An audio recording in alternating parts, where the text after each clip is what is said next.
Bisa jadi hari ini kita kayak hati kita tuh kan kayak berada di antara jemari Allah ya. Artinya buat Allah ngebolak-balikin hati kita tuh seringan kita ngebolak-balikin bola pingpong, bola tenis meja. Gampang banget, cuman dengan 2 jari doang. Beda banget kan kita ngebolakin hati si dia tuh udah berdarah-darah gak balik-balik ya. Kita tuh udah berdarah-darah, udah keluarin modal habis, mobil jual, segala macam dijual, sampai ngutang kemana-mana, hatinya gak berbalik. Kenapa? Karena yang megang hati dia tuh bukan kita. Kalau buat Allah, ngebalikin hati itu gini doang. Di antara jemari Allah. Ini bukan masalah Allah itu punya jari ya. Karena laisa kamitslihi syai'. Jangan dianalogikan punya jari kayak makhluk, itu nggak boleh. Cuman di sini semacam permisalan betapa mudahnya buat Allah ngebolak-balikin hati orang. Orang yang mungkin nggak pernah kebayang dia bakalan masuk Islam, yang kebayang oleh yang lain tuh dia bakalan mati dalam keadaan memusuhi Nabi itu, malah ternyata dengan mudah Allah balikan hatinya. Justru di hari ketika dia pengen bunuh Nabi, di hari ketika dia bawa pedang tanpa sarung. Kalau bawa pedang pakai sarung itu masih labil, bunuh nggak ya, masukin lagi, keluarin lagi kan ya. Ini nggak pakai sarung, artinya udah mantap banget nih pengen bunuh Nabi. Nggak akan dibawa pulang tuh pedang kecuali ujungnya udah berdarah. Di hari ketika dia pengen bunuh Nabi, di hari itu juga Allah tunjukkan keajaiban. Allah tunjukkan kebesarannya. Allah nggak mau bikin Umar masuk Islam pas lagi normal, itu nggak keren. Ceritanya tuh kurang klimaks. Ini pinter hebatnya Allah ya. Allah kan maha hakim, bijaksana banget. Bikin cerita tuh yang kalau ditonton, diceritain, dibahas tuh enak gitu. Kalau terlalu garing, flat kan agak-agak gimana ya, bosan ya. Kayak ada film yang thriller gitu tentang pembunuhan, udah udah 2 jam kita nonton belum jelas ceritanya kan nggak enak nih. Gak ada klimaksnya. Nah ini dibikin klimaks. Justru titik baliknya itu di posisi yang paling nadir, yang paling sulit. Posisi ketika dia mau bunuh Nabi, malah dia dapat hidayah. Segampang apa? Segampang ngebolak balikin bola pingpong dengan 2 jari. Mungkin lebih ringan dari itu. Bukan mungkin, pastinya. Jadi alhamdulillah Allah masih menetapkan hati kita dalam keislaman, masih menetapkan hati kita untuk mencintai majelis-majelis surga. Bukan berarti di luar itu majelis neraka, bukan ya. Enggak, kita kan prinsip saya mah respect each other, no judgment, kan itu prinsip saya. Jadi saya kalau ngebahas kebaikan enggak ada maksud menyinggung ke yang lain bahwa itu buruk, enggak. Cuman mencintai majelis ilmu itu salah satu majelis yang luar biasa loh. Malaikat aja cinta, apalagi kita. Artinya malaikat itu nggak punya modus apa-apa kan mencintai majelis ini. Nggak gara-gara malaikat datang ke sini terus malaikat dicatat sama malaikat lain. Lu datang ya, gua catat nih. Nggak kan? Malaikat nggak saling mencatat lah. Malaikat kan mencatat manusia. Kalau malaikat saling mencatat kan ntar jadi ada transaksi gitu. Lu catat gua, ntar gua balas catat lu, saling mencatat gitu kan. Berapa? 10. Udah tambahin deh nolnya. Kan 0 doang jadi 100 misalnya. Nggak ada malaikat saling mencatat amal malaikat. Malaikat itu mencatat kita. Jadi nggak ada modusnya malaikat datang ke majelis ilmu itu kecuali karena memang majelis ini emang baik. Malaikat itu nge-like bukan karena pengen di fallback sama kita, nggak butuh malaikat fallback dari kita. Kita yang butuh fallback dari malaikat. Apa untungnya malaikat di fallback sama kita? Nggak nguntungin kan, biasa aja karena followersnya udah banyak. Jadi nambah 1-2 dari manusia tuh kayak nggak ngaruh gitu. Kalau kita penting banget di fallback sama malaikat. Kenapa? Karena malaikat kalau nge-fallback itu pasti komennya itu kebaikan. Allahumma firlahu warham. Itu komennya malaikat. Ya Allah, ampuni dia, rahmati dia, ampuni dia, rahmati dia. Jadi nguntungin kita. Malaikat yang nggak punya kepentingan apa-apa, nggak modus ngapa-ngapain, nggak ada keinginan apapun, cinta dengan majelis ilmu, apalagi kita yang memang bermodus. Dan modus kita kalau karena Allah insya Allah namanya ikhlas. Modus kita pengen diingat wajah dan nama kita sama malaikat-malaikat. Nanti mereka akan bersaksi di akhirat. Dia tuh ahli ilmu. Kedua, modus kita pengen dapat doa dari malaikat yang menaungi majelis ilmu. Ketiga, kita pengen dibangga-banggain sama Allah. Allah tuh ngebanggain kita di mana? Di Arasy sampai mention Jibril, Jibril. Apa tuh gua cinta sama siapa misalnya di antara kita. Nama kita disebutin loh, di-mention, di tag beneran itu. Kecuali nama kita mungkin nama yang agak-agak susah dibaca ya, terlalu banyak bahasa-bahasa asingnya. Kalau namanya standar-standar aja, Asep misalnya ya, apa gitu, itu insya Allah malaikat gampang nge-like-nya gitu. Makanya namanya jangan susah-susah. Sampai kakek aja nggak tahu pas tanya, ini cucunya siapa namanya? Nanya ke anaknya, nama anak kamu siapa gitu. Saking susahnya nama anak sekarang. Jadi Allah tuh ngebanggain kita tuh pakai nama kita, nama yang ada di KTP, nama yang ada di SIM. Kecuali nama-nama terlarang ya. Tapi kalau namanya masih wajar, KTP, SIM itu sama dipakai di langit. Allah nge-mention kita, terus dikasih tahu kepada Jibril. Jibril ngasih tahu ke malaikat. Malaikat ngasih tahu ke seluruh makhluk, ngedoain kita. Kan bermodus tuh. Jadi kalau malaikat aja nggak ada modus cinta dengan majelis ini, kayaknya kita punya alasan yang lebih kuat untuk tetap cinta. Dan ini salah satunya bimbingan hati dari Allah. Alhamdulillah. Kita syukurin terus biar Allah tambahin lagi, istiqomahin lagi. Setiap minggu, setiap bulan, setiap tahun sampai akhir hayat kita. Teman-teman yang dirahmati Allah, malam ini kita bahas tentang life goals. Kalau dalam bahasa ulama itu disebut dengan himmah. Salah satunya disebut dengan himmah. Apa kepengennya kita? Apa yang bikin kita happy? Apa yang bikin kita ngerasa hidup itu meaningful, bermakna? Ini namanya himmah. Mungkin kalau bahasa sederhananya life goals. Sebelum kita ngobrolin tentang masalah himmah, life goals ini, coba kita baca satu paragraf kecil di dalam surat Ali Imran ayat 35. Biar gaung tilawah kita itu makin menggetarkan arasy Allah dengan kebaikan. Surat Ali Imran ayat 35. Kita baca sampai ayat 37. Surat Ali Imran ayat 35 sampai 37. A'udzu billahi minasy syaithanir rajim.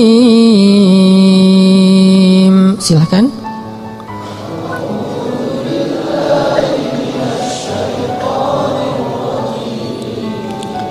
Bismillahirrahmanirrahim.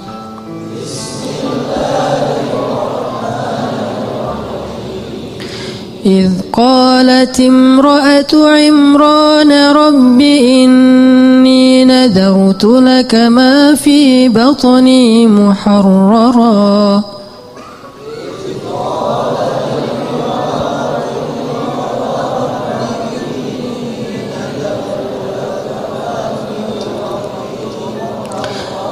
فتقبل مني إنك أنت السميع العليم.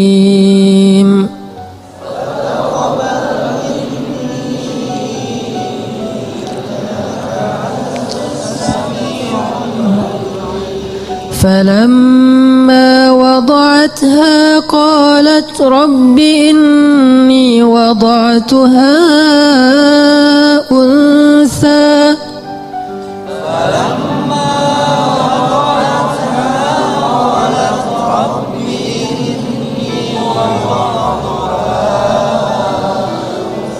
والله أعلم بما وضعت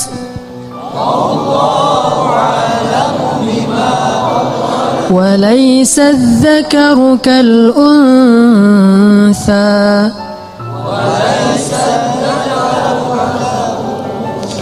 وإني سميتها مريم وإني أعيذها بك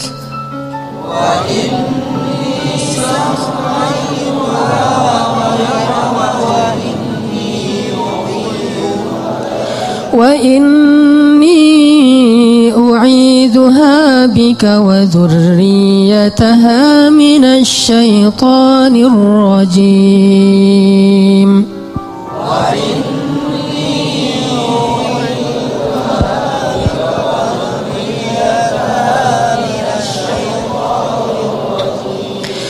فتقبلها ربها بقبول حسن وأنبتها نباتا حسنا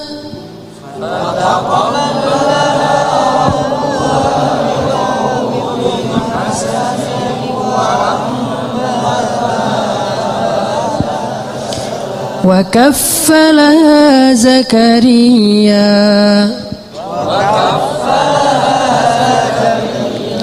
كلما دخل عليها زكريا المحراب وجد عندها رزقا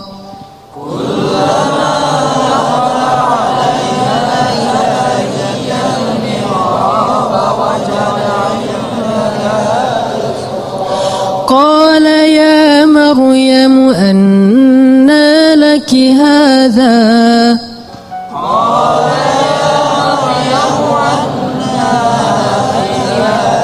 قالت هو من عند الله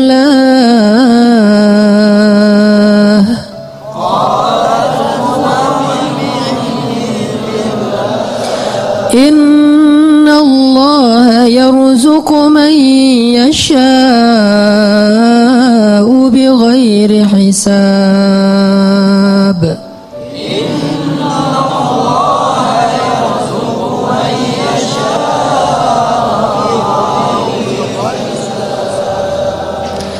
Ingatlah kisah ketika istri Imran berdoa, "Ya Tuhanku, sesungguhnya aku bernazar kepada Engkau agar janin yang ada dalam kandunganku kelak menjadi seorang hamba yang berkhidmat kepadamu di dalam masjid, yaitu Masjidil Aqsa. Maka terimalah nazarku itu. Sesungguhnya Engkaulah yang maha mendengar lagi maha mengetahui." Maka ketika ia melahirkannya, ia berkata, "Ya Tuhanku, aku telah melahirkan anak perempuan, sedangkan Allah lebih tahu apa yang dia lahirkan. Dan anak laki-laki tidaklah sama dengan anak perempuan dalam aturan-aturannya.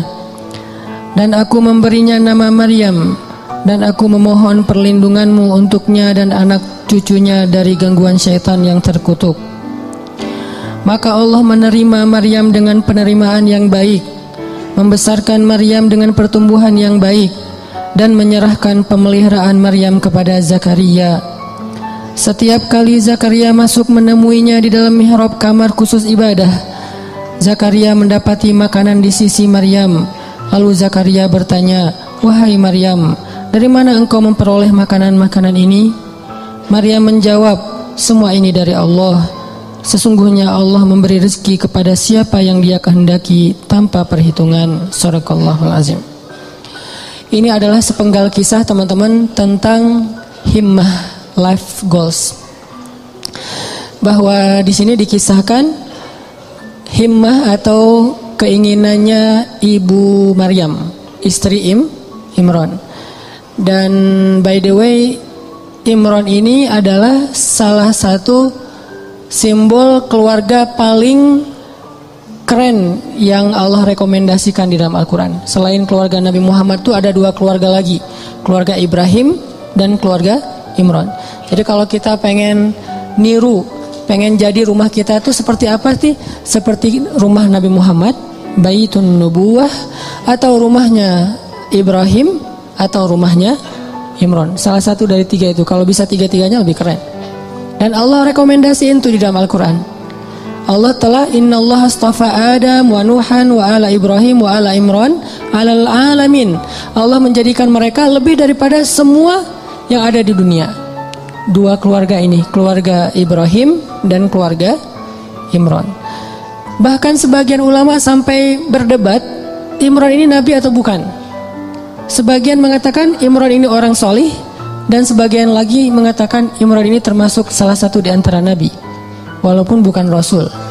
Karena sebagian ulama mengatakan Nabi itu ada 124.000, banyak. Dan salah satunya ada Imran. Terlepas dari perdebatan status Imran, yang jelas dia adalah hamba terpilih. Dan Allah menikahkan Imran dengan seorang perempuan yang sangat solehah.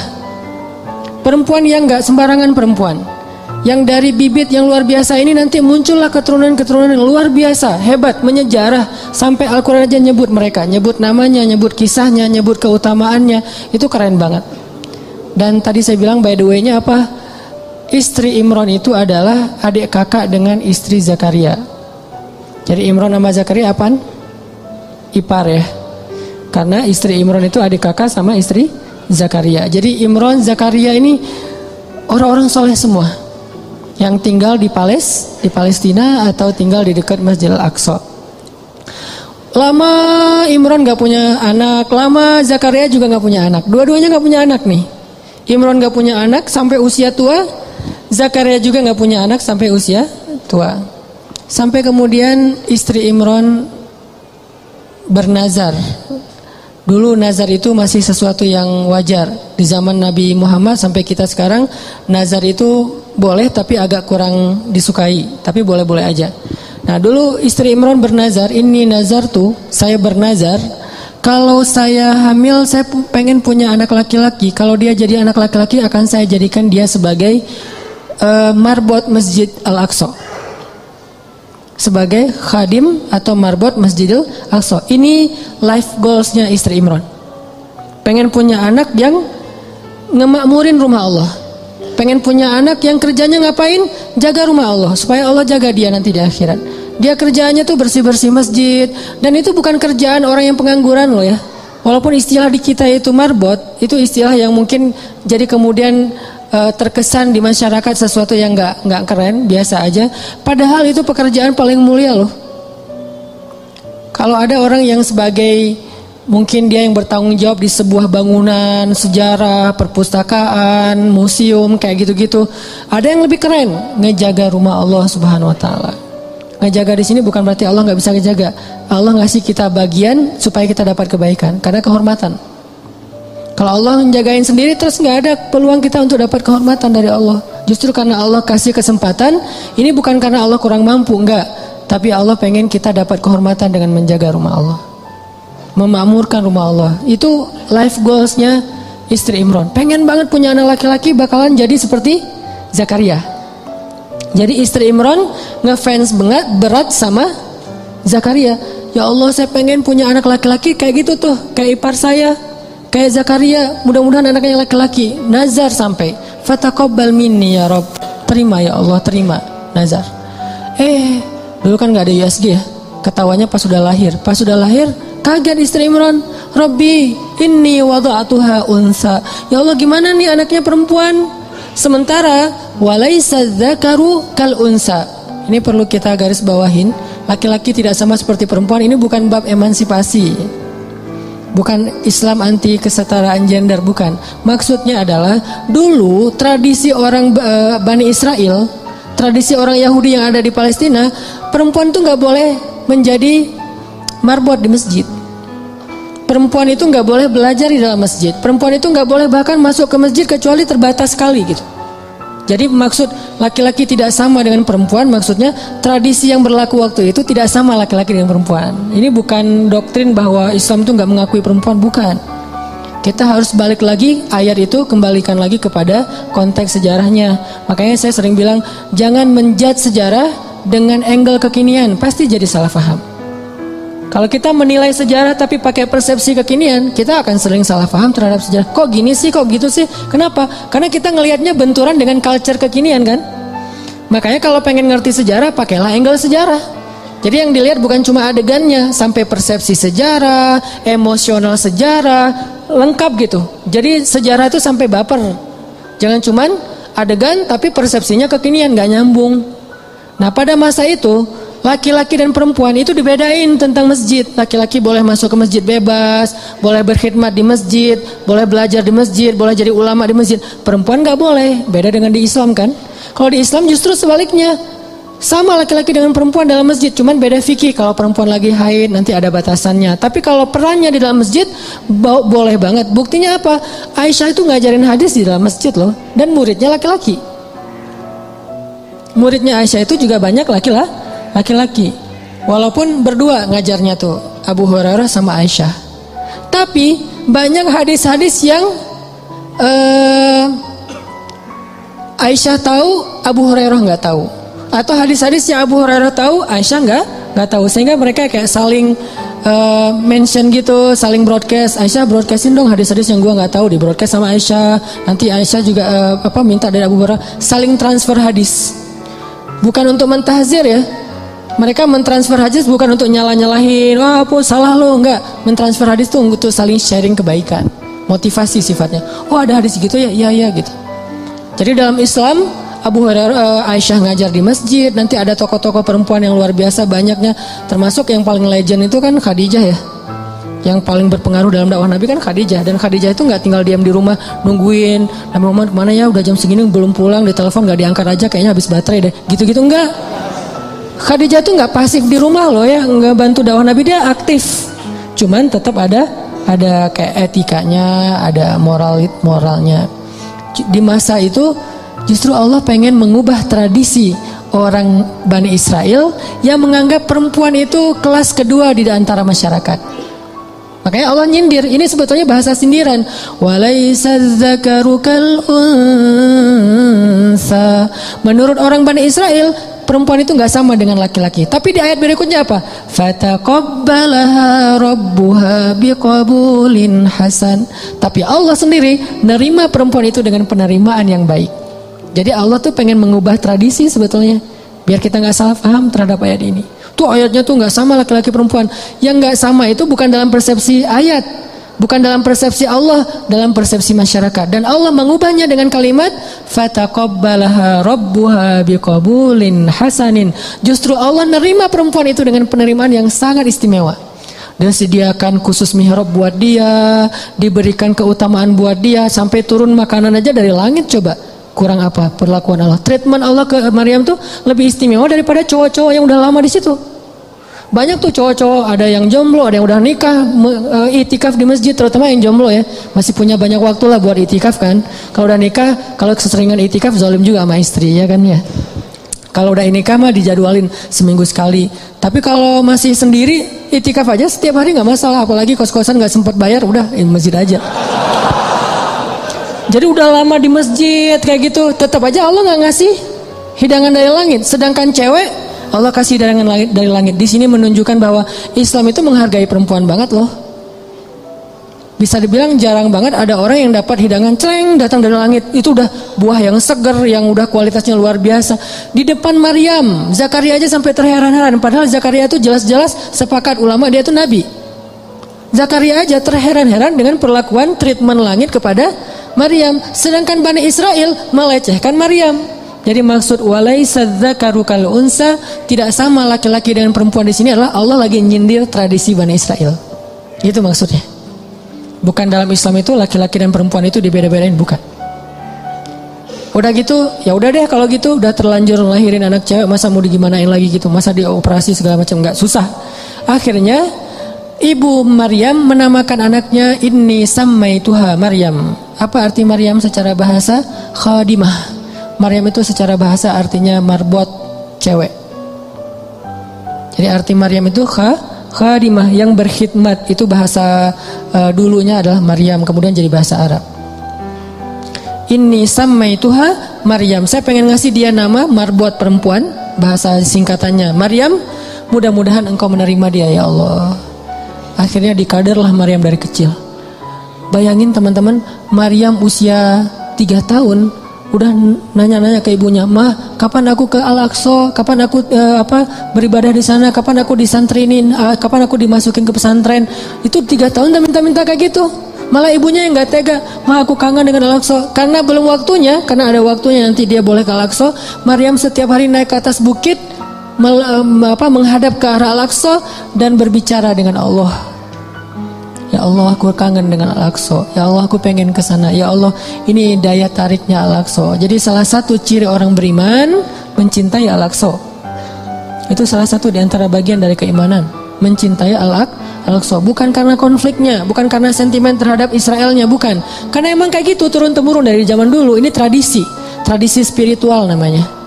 Dari zaman Nabi Sulaiman udah kayak gitu, zaman sebelumnya juga kayak gitu, zaman Musa juga kayak gitu.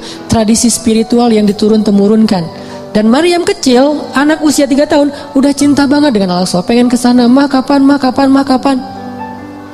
Kenapa bisa punya anak kayak gini? Life goals ibunya, himmah ibunya.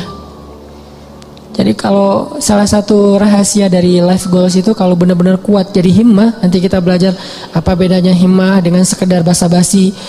Kalau benar-benar jadi himmah teman-teman, itu akan jadi kenyataan loh. Gimana kita jadiin life goal kita jadi kenyataan, life goal kita jadi keajaiban. Walaupun rintangan ada aja, kayak istri Imran, kok lahirnya anak perempuan. Justru Allah pengen ngasih banyak hikmah, banyak luar biasa pelajarannya lewat skenario kayak gitu.